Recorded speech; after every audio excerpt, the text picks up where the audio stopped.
Kira-kira 100 tahun yang lalu, uang atau money itu belum dipuja seperti saat ini.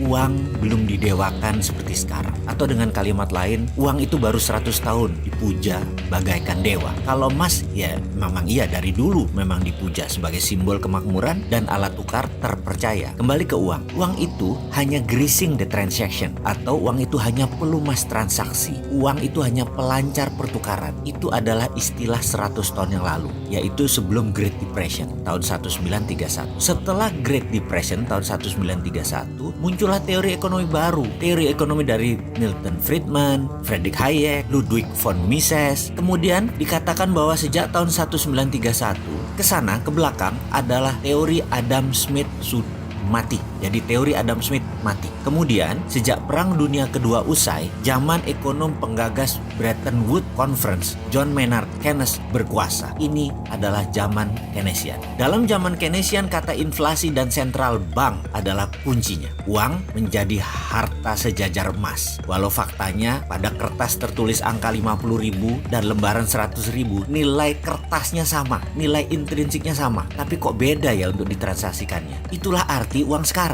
Memiliki uang menjadi Tuhan tersendiri. Uang menjadi dipuja, uang bahkan disembah. Namun ada fakta baru. Di tahun 2008 ketika subprime mortgage terjadi, hancurlah bank, hancurlah raja uang, mitranya Federal Reserve. Maka dengan lantang kita seharusnya berani mengatakan Keynesian is dead atau Keynesian sudah mati. Teori Keynesian usang.